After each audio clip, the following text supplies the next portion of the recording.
माया 8 साल की थी और विंडमेयर नामक एक शांत शहर में रहती थी, जहां हर सुबह कोहरा इस तरह उतरता जैसे कोई नींद में डूबा भूत हो। उसके माता पिता अच्छे थे, पर हमेशा काम में व्यस्त रहते थे। स्कूल में भी माया अक्सर अकेली बैठी रहती। वह उदास नहीं थी, बस जिज्ञासु थी। उसे वो बातें खींचती थीं जिन्हें और बच्चे नहीं देखते, जैसे हवा का कोई अदृश्य गीत जो सिर्फ वही सुन सकती थी, या फिर पुराने पार्क का वह बूढ़ा विलो, लटकी शाखाओं वाला पेड़ जो रात में हल्की नीली रोशनी से चमकता था। एक शाम जब सूरज आसमान में बैंगनी और नारंगी रंग बिखेर रहा था, माया चुपचाप उस पेड़ की ओर बढ़ चली। वह विलो पेड़ बेहद पुराना और रहस्यमय दिखता था। उसकी शाखाएं बिना हवा के भी हिल रही थीं। जैसे ही माया पास पहुंची, उसे धीरे धीरे फुसफुसाहट सुनाई दी। डरावनी नहीं, बस जैसे कोई पुरानी कहानी किसी के कानों में कह रहा हो। उसने झिझकते हुए पेड़ के तने को छुआ। चमक! अचानक उसकी आंखों के सामने एक याद कौंधी, लेकिन ये उसकी अपनी नहीं थी। 1960 के दशक का एक लड़का लाल रंग की साइकिल पर हंसता हुआ उसी सड़क पर दौड़ता दिखा जहां माया आज रहती थी। माया चौंक गई। ये पेड़ किसी की भूली हुई याद दिखा रहा था।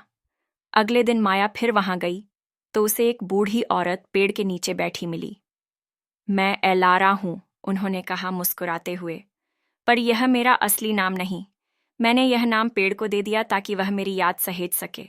एलारा ने बताया कि यह पेड़ बहुत प्राचीन है और उसमें वे सारी यादें संग्रहित हैं जिन्हें लोग भूल गए हैं या जानबूझकर भूलना चाहते थे। कुछ सुखद, कुछ दुखद, कुछ रहस्यमयी। पेड़ न्याय नहीं करता, उन्होंने कहा, वो बस यादें संभालता है। अब माया रोज वहां जाने लगी। एलारा ने उसे सिखाया कि कैसे ध्यान केंद्रित करके वह पेड़ से यादें उधार ले सकती है।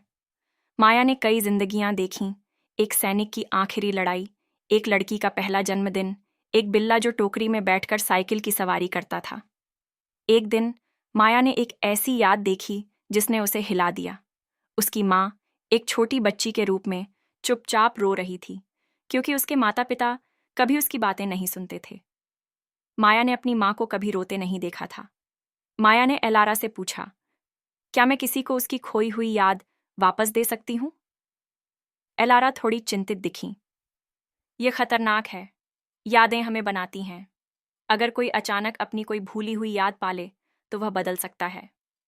लेकिन माया ने हार नहीं मानी। उस रात माया ने अपनी माँ का हाथ थामा और धीरे से उसकी भूली हुई याद को वापस लौटा दिया। सुबह उसकी माँ चुपचाप बैठी थी, जैसे किसी पुराने समय में खो गई हो। फिर उसने माया को बाहों में भर लिया। मुझे याद आ गया, वह फुसफुसाई। मुझे याद है कि मैं क्या बनना चाहती थी। धन्यवाद। पिता की नौकरी के कारण माया को शहर छोड़ना पड़ा। जाने से पहले वह पेड़ से विदा लेने गई। एलारा वहां नहीं थी। पेड़ की छाल पर बस एक संदेश खुदा हुआ था। पेड़ अपना अगला रक्षक चुन लेता है। यादें संभाल कर रखना, माया। शाखाएं धीरे धीरे झिलमिलाई और पहली बार माया को अकेलापन नहीं महसूस हुआ। सालों बाद एक भीड़भाड़ वाले शहर में लोग अक्सर एक छोटी लड़की के बारे में बात करते जो ऐसी बातें जानती थीं जो किसी ने उसे कभी बताई ही नहीं थीं। उसकी खिड़की पर एक छोटा सा बोनसाई विलो पेड़ रखा होता था। रात को वो हल्के नीले रंग में चमकता और कभी-कभी वो फुसफुसाता था।